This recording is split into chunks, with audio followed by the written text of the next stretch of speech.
Olá pessoal, tudo bom? Estou aqui, George Oliveira, vou gravar com vocês esse vídeo sobre um livro que eu acabei de ler, que se chama A Mesa com Cristo. No meio do vídeo eu observei que esse vídeo estava um pouco longo, então eu vou quebrar ele em dois, tá certo? O primeiro vídeo vai ser do capítulo 1 ao capítulo 3 e o segundo vídeo vai ser do capítulo 3 ao capítulo 6. Que Deus abençoe, um abraço. Esse livro, na verdade, é uma série de sermões, eu acredito, do pastor Tim Chester, que ele é da Inglaterra, e ele traz algumas reflexões sobre o partir do pão, sobre um Jesus que se alimenta e que o Jesus que se alimenta, que senta com pecadores e que veio para resgatar, e como isso pode nos dar um entendimento de pertencimento a uma missão, a questão da graça de Deus, e também a simplificar em relação à nossa missão como cristão também, nos ajuda muito, muito prático, tá? Logo no início, na introdução, o livro já fala de três formas, né? No profeta Daniel, no capítulo 7, fala de Jesus como o Filho do Homem, né? Ele se refere a Cristo como o Filho do Homem, e ele mesmo se chama, né, o Filho do Homem. O Filho do Homem veio para, e aí a Bíblia fala em três coisas. Ele fala que ele não veio para ser servido, mas para servir. Fala da missão de Cristo. Outra expressão de o Filho do Homem veio para. O Filho do Homem veio para buscar e salvar o que se havia perdido. E a outra coisa é essa expressão que tem muito a ver no livro. O Filho do Homem veio comendo e bebendo. Então, o Evangelho de Lucas está cheio de referências a Jesus comendo, se alimentando. E isso é interessante porque quase que ele mostra Jesus vindo ou indo para uma refeição no Evangelho de Lucas, se você prestar atenção ao lê-lo. As pessoas dizem que ele é glutão e bebedor de vinho, né? O seu excesso de refeições com pecadores e seu excesso de graça estão conectados, né? Ele veio comer com publicanos e pecadores. Então, graças a Deus, né, que isso acontece. O livro, a proposta do livro é trazer uma ideia de missão ao se conectar na mesa com outros também. Isso é muito, muito legal. Já no capítulo 1 ele traz refeições como representação da graça, traz o texto de Lucas 5, do 27 ao 32, a mensagem, existe uma série de mensagens na nossa igreja, Igreja Presbiteriana Bairro dos Estados, o pastor Renan Dias, o presbítero Diogo, alguns pastores e pessoas envolvidas estão dando essa série agora no mês de junho de 2022, e eu quero convidar você a assistir também. Vou colocar aqui o link na descrição do canal da IPBE e você pode assistir não só essa, quanto outras mensagens também, tá? Então, voltando aqui para o livro. O primeiro capítulo fala disso, né? As refeições como representação da graça. Lucas 5, do 27 ao 32, fala de Jesus indo comer na casa de Levi. E Levi era um publicano, né? Levi era uma pessoa que era um traidor para eles, né? E o problema dos fariseus não era com a refeição em si, era com os convidados. E existia todo um ritual, todo um procedimento também para se lavar e participar das refeições. Então eles estavam criticando toda essa ideia, né, de que Jesus veio para quebrar esse estilo de religião onde faz com que a gente chegue a Deus por nossos próprios esforços, né? Na verdade, o Evangelho, o cristianismo, é a única religião em que não tem como você se chegar a Deus. As outras, eles querem mostrar coisas. Você tem que pagar uma penitência, fazer aquilo, sacrificar aquilo outro. Mas o cristianismo, Deus envia o seu Filho e ele morre em nosso lugar. Quando a gente entende esse caminho para ser aceito por Deus, então a única coisa que a gente tem que fazer é se arrepender e crer. Eu não faço nada. E isso é gritante para esses religiosos e esses fariseus que não tinham entendido a missão de Cristo. Então ele usa, né, que eles estavam, os fariseus queriam até exortar os próprios judeus a fazerem uma cerimônia de limpeza, por exemplo, que os sacerdotes que estavam sendo escalados tinham que fazer.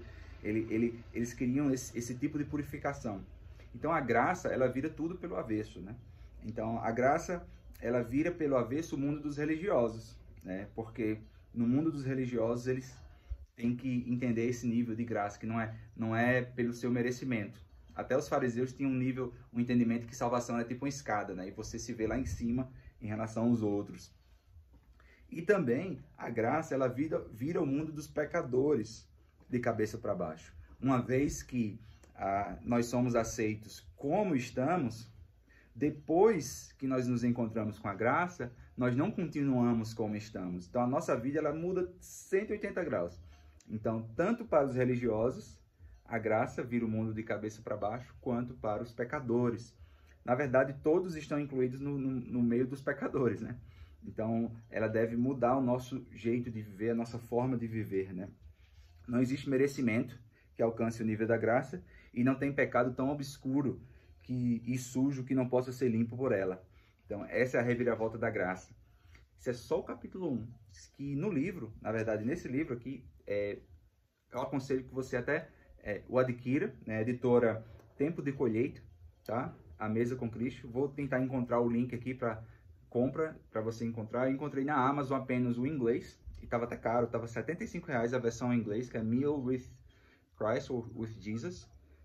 Só tinha a versão em inglês e o Kindle, que era R$75 só isso. Então, eu achei caro, mas você pode procurar a versão em português. Eu não encontrei na Amazon, mas eu vou tentar encontrar e vou colocar aqui o link, tá? No capítulo 2, a gente vê refeições como representação de comunidade. E aí é onde a gente entra. Primeiro a gente recebe o impacto da graça na refeição, e aqui é uma ideia de comunidade. Então, Lucas 7, do 36 ao 50, aqui é o texto onde Simão, um fariseu, convida Jesus, e uma pecadora chega e lá você chora diante de Jesus, lava os pés de Jesus com suas lágrimas e enxuga com seus cabelos, né? E a mensagem principal assim é de que a quem muito foi perdoado, muito amou. A ação dela para com Jesus não é uma motivação para alcançar o perdão. Na verdade, a ação dela é que ela sabe quem ela é, o grande pecado que cometeu. Jesus até diz no texto que essa aqui ela pecou muito e ela foi muito amada por isso. Mas a ação dela é de resposta à graça. E aí, por causa disso, né, o religioso está lá, ele recebe Jesus, ele deveria fazer muitas questões de receber, né, de tipo etiqueta, de um procedimento de receber as pessoas. E ele não faz, meio que desvalorizando quem estava com ele. E era Jesus o Salvador, Jesus Cristo. O próprio Deus estava em sua casa e ele não o recebeu. E aquela mulher que não era nem a sua própria casa, ela entra e age como anfitriã. Ele diz, você não me deu óleo, e ela que tá ungindo os meus pés e chorando e limpando. Você não fez isso, mas ela tá aqui. E ela recebeu. E esse receber Jesus é o que nós acreditamos, tá? Nós não acreditamos que nós temos o poder em nós mesmos de receber a Cristo, né? Cristo fala em João 6, né? Vocês não tem como vir a mim se o Pai não me der. Então, nós só fomos a Cristo porque Ele nos alcançou primeiro. Então, a ação dela de receber Jesus é um ato de tanto amor, porque recebeu uma graça inalcançável. E essa graça inalcançável me coloca de joelhos diante do Senhor, chorando, agradecendo. E aí eu faço tudo que puder por Ele. Ele diz aqui, a mesa é uma oportunidade de desistir dos nossos ideais orgulhosos, pelos quais julgamos outros, e no lugar deles aceitar a comunidade verdadeira criada pela cruz de Cristo, com toda sua fraqueza. Existem danos colaterais para até essa ideia de hospitalidade, né? Que é sujeira, é gasto com feira, é dificuldade com isso, com aquilo. Só que a gente tem que olhar para a hospitalidade, e a Bíblia em 1 Coríntios chama de dom, né? O dom da hospitalidade. A gente debate muito sobre o dom de línguas, mas a gente não está debatendo tanto sobre o dom da hospitalidade, o dom de serviço, o dom de receber pessoas na minha casa, receber pecadores, e reconhecendo que eu sou um pecador que foi alcançado pela graça, eu vou mostrar essa graça para essa tua pessoa, e eu vou falar desse amor, e eu vou usar esse momento simples de uma refeição como missão para os outros. Isso é muito importante. Vamos agora para a metade do livro, capítulo 3. Ele fala da refeição como representação da esperança.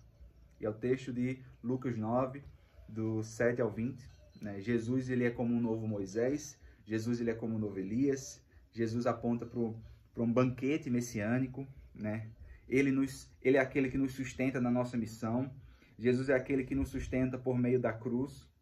Né? E no texto da multiplicação, né? Ele toma o pão e dá graças. Né? A comida, ela importa, porque porque ela faz parte da criação. Se você prestar atenção, quando lá na frente a gente vai ver que Jesus ressurreto, ele come. A comida ela não vai deixar de existir ou não vai deixar de fazer influência no homem glorificado. O Cristo ressurreto, ele come. E ele mostra isso pra gente. A criação de Deus, ela é boa. A gente vê na criação, no jardim, quando Deus cria todas as árvores, diz assim, olha, você pode comer de todas as árvores. E a gente vê na queda, a mensagem da queda, uma refeição também. Ela foi lá e comeu do fruto proibido. Ela desobedeceu a Deus. E a gente vê também, apontando para a redenção de Cristo, a história de Israel, na refeição da Páscoa. Quando Moisés vai libertar o povo, a 10ª praga, eles teriam que fazer a refeição da Páscoa. Um cordeiro, eles deveriam comer com sua família. Se o cordeiro fosse grande demais para uma família só, eles deveriam juntar 2 famílias e passar o sangue nos umbrais, porque esse sangue seria o sinal. Eles estavam apontando para o que lá na frente seria o Cordeiro de Deus que tira o pecado do mundo. Então, as refeições elas vão fazendo isso, né? E a refeição, por exemplo, a última ceia, aponta para o estado nosso do momento da graça. Jesus, no grande banquete celestial que nós teremos com o Pai. Então, são várias e várias refeições. No meio do vídeo, eu observei que esse vídeo estava um pouco longo. Então, eu vou quebrar ele em 2, tá certo? O primeiro vídeo vai ser do capítulo 1 ao capítulo 3 e o segundo vídeo vai ser do capítulo 3 ao capítulo 6. Que Deus abençoe. Um abraço.